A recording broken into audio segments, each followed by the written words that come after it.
नमस्कार, मेरा नाम है सुनैना कश्यप और आप देख रहे हैं KH लाइव हिमाचल। दर्शकों, आज दिन है रविवार का और समय हो चला है शाम की चाय का। हमारी हमेशा कोशिश रहती है कि हर रविवार को आपकी इस चाय की चुस्की के साथ साथ हिमाचल प्रदेश की सियासी गपशप भी आपको सुनाई जाए। और आज की इस हिमाचल की सियासी गपशप के लिए हमारे साथ हमारे मुख्य संपादक जी प्रदीप चौहान जी भी मौजूद है और कीमती समय इन्होंने अपना हमारे लिए निकाला है। सर देखिए, पहले तो मैं अपने दर्शकों को भी यही बताना चाहूँगी कि आज का जो मुद्दा है वो आज का ही नहीं है, वो काफ़ी पुराना हो चुका है, लेकिन अब तक जो है कोई निर्णय उस पर सामने नहीं आया है। बात मैं कर रही हूँ हिमाचल प्रदेश कांग्रेस की कार्यकारिणी की। कई दिन बीत चुके हैं, कई महीने बीत चुके हैं। अब पहले कहा गया 15 दिन बाद जो है कांग्रेस का संगठन बन जाएगा, कार्यकारिणी बन जाएगी, लेकिन अब तक बात वहीं अटकी है। लिस्ट पहले कहा जाता है दिल्ली दरबार में जो है लिस्ट तैयार हो चुकी है और बस अब कुछ दिनों बाद ऐलान होना बाकी है, लेकिन वो ऐलान अब तक नहीं हो पा रहा है। पेच कहाँ अटका है ये किसी को समझ नहीं आ रहा है। तो आज की चर्चा इसी पे करना चाहेंगे कि आप हमें थोड़ा सा बताएं कि क्या ये हिमाचल प्रदेश के कांग्रेस में चल रहा है, अंदर खाते कुछ पक रहा है, कि ये कांग्रेस की खिचड़ी पक क्यों नहीं रही है? देखिए, ऐसा है सुनैना, कांग्रेस की खिचड़ी और बीरबल की खिचड़ी में भी बड़ा फर्क आ गया जी। बीरबल की खिचड़ी इसलिए नहीं पक रही थी कि वो मोमबत्ती पे बना रहे थे। यहाँ कांग्रेस ने मोमबत्ती रख ली लेकिन उसको जलाना भूल गए जी। तो ये बीरबल की खिचड़ी से भी ज़्यादा बाद में पकेगी, क्योंकि सच्चाई ये है कि इस वक्त दिख ऐसा रहा है कि कांग्रेस हिमाचल कांग्रेस जो है वो बहुत बड़े मैस में है। हर गुट हर अलग अलग तरह की चीज़ें कर रहा है, हर एक दूसरे के सामने खड़ा है। मैं आपको एक छोटा सा एग्जांपल बताता हूँ। आपको मालूम है इस वक्त कांग्रेस में राष्ट्रव्यापी स्तर पर बहुत बदलाव हो रहे हैं जी। पूरे देश के जिला अध्यक्षों की बैठक बुलाई कांग्रेस ने जी। आप वहाँ की जानकारी सुनोगे तो हैरान रह जाओगे। जो पहली बैठक हुई थी उसमें 255 जिला अध्यक्ष थे। वो कहाँ के थे? केरल, कर्नाटका, तमिलनाडु, पौडीचेरी, लक्षद्वीप, तेलंगाना, आंध्र प्रदेश, अंडमान निकोबार आइलैंड, गोवा, मणिपुर, नागालैंड, मिजोरम, त्रिपुरा, मेघालय और अरुणाचल प्रदेश। इतने राज्यों के 255 डीसीसी। फिर दूसरी बैठक में 305 डीसीसी थे। महाराष्ट्र, मुंबई, गुजरात, मध्य प्रदेश, छत्तीसगढ़, राजस्थान, दिल्ली, पंजाब, चंडीगढ़।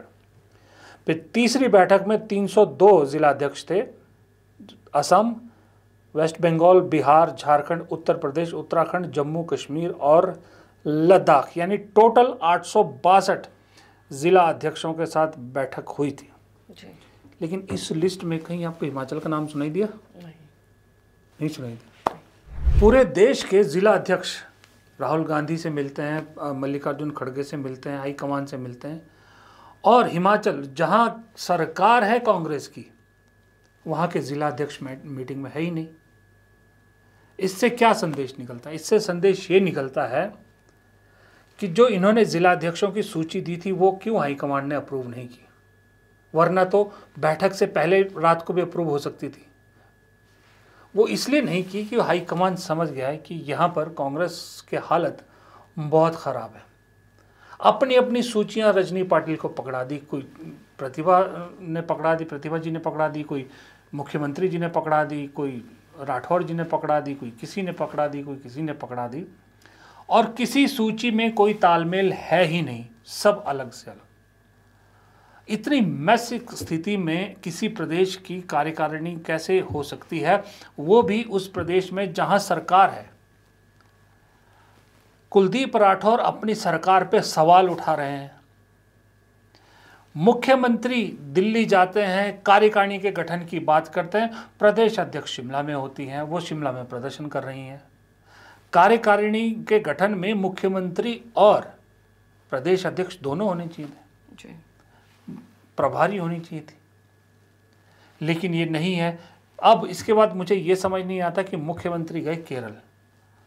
कहा जा रहा है कि केरल में वो वहाँ संगठन को मूल मंत्र देंगे चुनाव कैसे जीतना है, जो विधानसभा चुनाव होने। जो अपने घर के हालात खराब हैं वहाँ तो ठीक नहीं हो पा रहे, वो केरल में क्या गुरु मंत्र देंगे। प्रतिभाजी शिमला में अपनी हाजिरी दिखाने के लिए अनुराग ठाकुर के खिलाफ प्रदर्शन में शामिल होती हैं, लेकिन दिल्ली नहीं जाती, ना उन्हें बैठक में बुलाया गया। चलिए जिलाध्यक्ष नहीं बुलाए गए, सबसे बड़ी बेइज्जती तो प्रतिभा जी जो है उनको सबसे बड़ी बेइज्जती तो यहीं महसूस होनी चाहिए।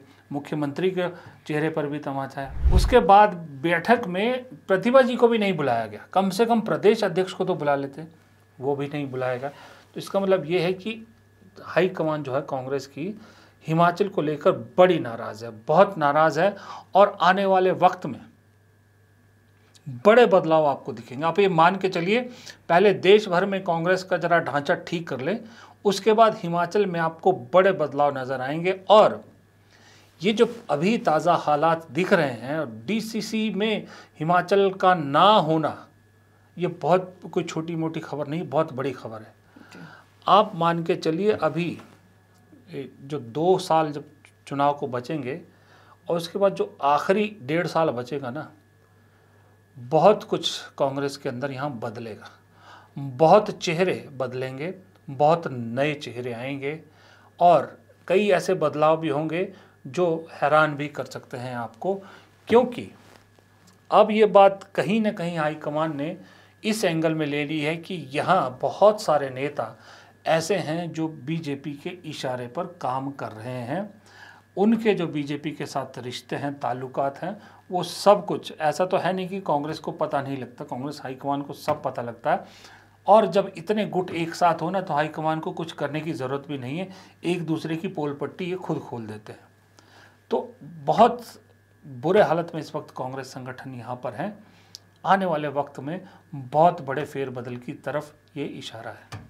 देखिए, बदलाव की बात तो हो रही है, राष्ट्र स्तर पर भी हो रही है कांग्रेस में, लेकिन हम हिमाचल की अगर बात करें तो सर संगठनात्मक जो मॉडल है वो भाजपा के कुछ नेता चाह रहे हैं कि भाजपा की तरह ही 17 जिला अध्यक्ष जो हैं वो बनाए जाए, कुछ इस पर सहमत है, कुछ नहीं है।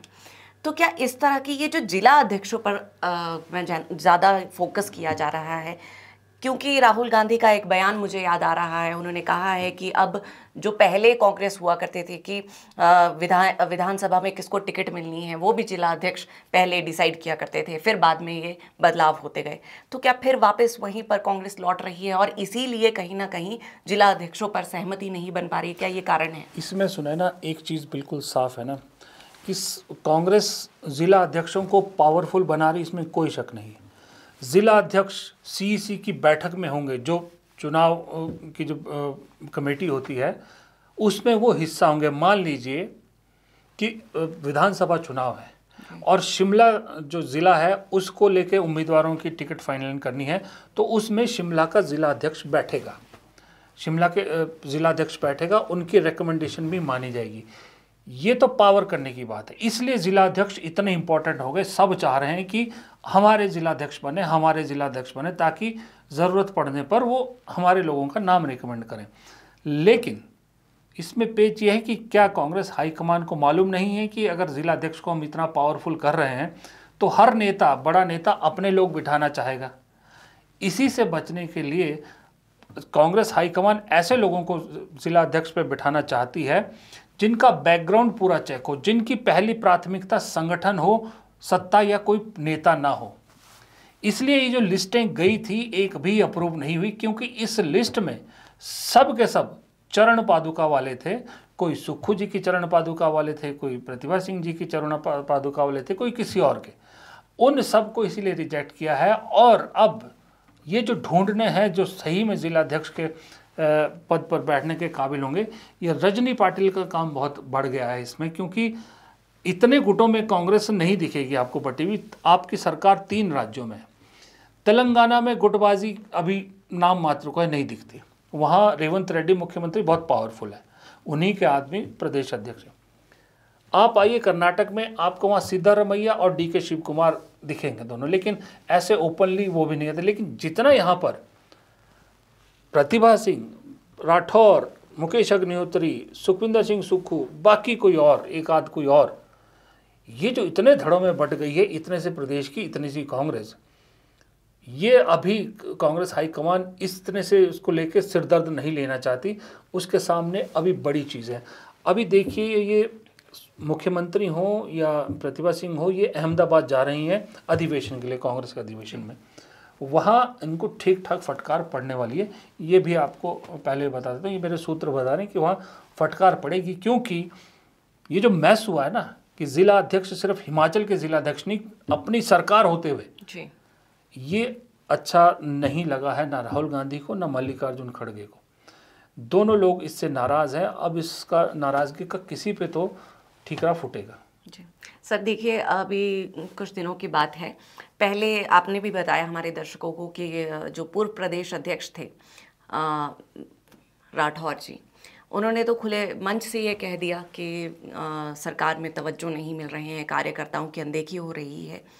दूसरा, हॉलीलॉज से भी वीरभद्र सिंह फाउंडेशन बनाने की बात की गई। हालांकि इसे विक्रमादित्य सिंह का कहना है कि राजनीतिक रूप से इसे ना देखा जाए, लेकिन जब भी कोई मुद्दा नेताओं से जुड़ा होता है तो उसे अपने आप ही एक सियासत का दृष्टिकोण मिल जाता है। तो क्या ये अब एक पहल है कि अगर हमारी हाईकमान तक संदेश पहुंचाने की कि अगर हमें अनदेखा किया गया तो फिर इसका परिणाम अच्छा नहीं होगा? देखिए, इसमें सुने ना, ऐसा है, वो चाहे कुलदीप राठौर ने जो बात कही, वो बात 16 आने सच है।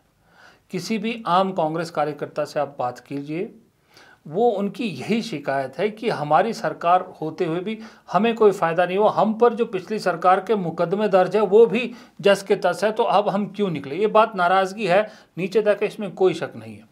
लेकिन दूसरी चीज़ ये भी आपको देखनी पड़ेगी कि कांग्रेस हाईकमान के सामने सुखविंदर सिंह सुक्खू का केस क्यों स्ट्रांग हो जाता है।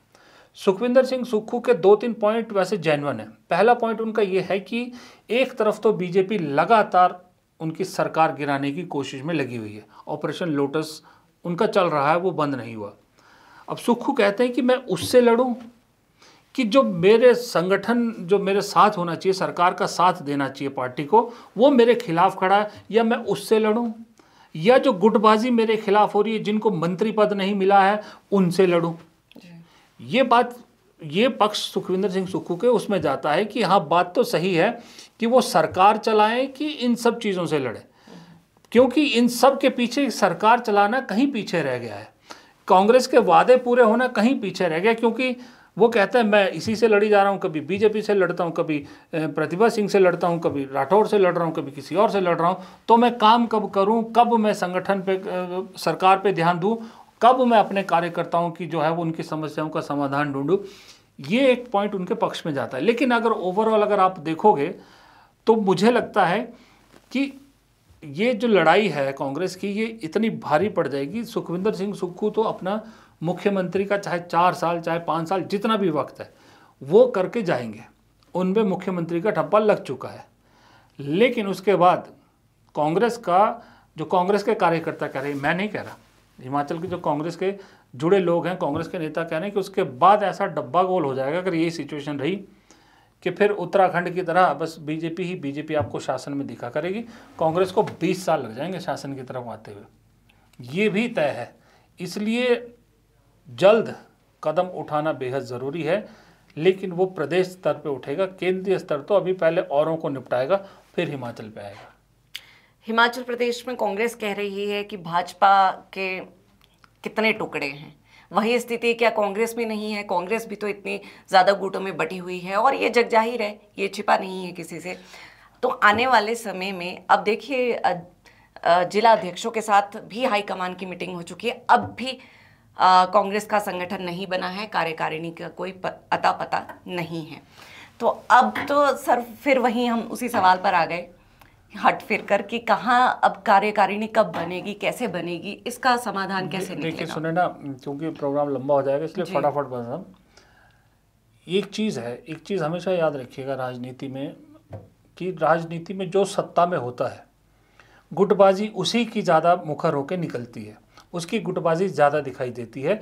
जो विपक्ष में होता है उसकी गुटबाजी ऐसी होती है कि जैसे घर में कोई झगड़ा हो रहा है, कोई बात नहीं, सुलझ जाएगा घर के अंदर। लेकिन जो सत्ता में होता है उसकी लड़ाई ऐसी दिखती है कि पूरे मोहल्ले को जो दिख जाती है, मोहल्ले की लड़ाई होती है। तो सत्ता में जब बीजेपी होगी वहाँ भी यही हाल होगा, क्योंकि गुटबाजी में ये बात सही है कि बीजेपी में भी गुटबाजी कम नहीं है, लेकिन क्योंकि वो सत्ता में नहीं है इसलिए वो सवाल उन पे नहीं उठते हैं ज़्यादा।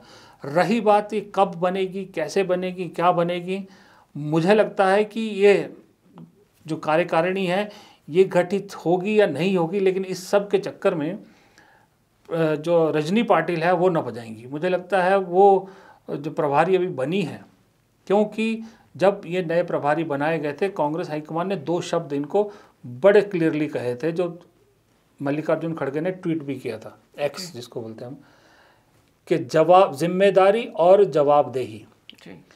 जिम्मेदारी है संगठन खड़ा करना, मजबूत करना, अगर संगठन खड़ा नहीं होता, कमज़ोर रह जाता, तो उसकी जवाबदेही भी प्रभारी की है। और ये जो ज़िला अध्यक्षों के लिए 12 ज़िलों के अध्यक्ष अगर नहीं चुन पा रही रजनी पाटिल, इतना क्लियरिटी नहीं ला पा रही, इतना नहीं मामले को सुलझा पा रही, फिर आगे उनके लिए सफ़र थोड़ा सा मुश्किल हो जाएगा। उनको बदला जा सकता है, मुझे ऐसा लगता है।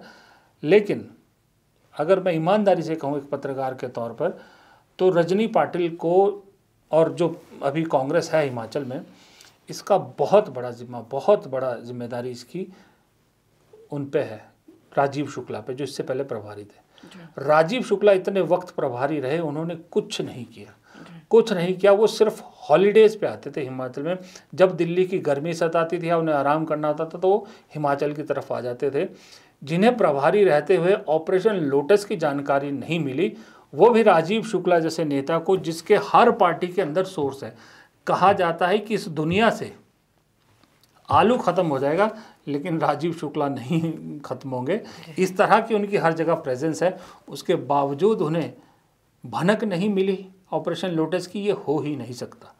और पार्टी में इतनी गुटबाजी चल रही है, ये उनको पता था, और लेकिन हाईकमान के आगे अपने नंबर बनाए रखने के लिए उन्होंने सच नहीं बोला। दरअसल असली कल्प्रिट वो हैं, लेकिन भुगतना पड़ेगा सुखविंदर सिंह सुक्खू, प्रतिभा सिंह और रजनी पाटिल को। यानी करे कोई और फिर भरे कोई, ये वाली स्थिति हमें लग रही है इस वक्त हिमाचल प्रदेश में कांग्रेस की। तो देखिए, आज की जो ये चर्चा थी, इससे लगभग हमारे दर्शकों को भी अंदाज़ा लग ही गया होगा कि हिमाचल प्रदेश की कांग्रेस में फिलहाल क्या स्थिति बनी हुई है, क्यों कार्यकारिणी का विस्तार नहीं हो पा रहा है, विलंब इतना क्यों हो रहा है। देखिए, गुटबाजी तो भाजपा में भी है, कांग्रेस में भी है, और सर ने अभी सही कहा कि जो सत्ता में होते हैं वो ज़्यादा उन पर दृष्टि बनी रहती है। तो इसीलिए इस वक्त फ़िलहाल तो कांग्रेस की गुटबाजी जो है वो और ज़्यादा निखर कर दिखाई दे रही है कि कितने गुट जो है कांग्रेस में इस वक्त चल रहे हैं, और यही कारण है कांग्रेस की गुटबाजी का, जो कार्यकारिणी में इतना विलंब हो रहा है, इतनी देरी हो रही है। तो सर, मुझे लगता है कि आज की इस चर्चा को हम यहीं समाप्त करते हैं, और हमारे दर्शकों से भी आग्रह रहेगा कि इस वीडियो को आप लाइक ज़रूर करें, शेयर ज़रूर करें, और कमेंट करना ना भूलें, क्योंकि आपके जो कमेंट होते हैं वो हमारे लिए बहुत ज़्यादा ज़रूरी होते हैं। तो आप इस वीडियो को लाइक ज़रूर करें। और सर, आपका भी बहुत बहुत धन्यवाद, आपने अपना कीमती समय हमें दिया, आपका बहुत बहुत शुक्रिया। बहुत बहुत शुक्रिया। Thank you so much.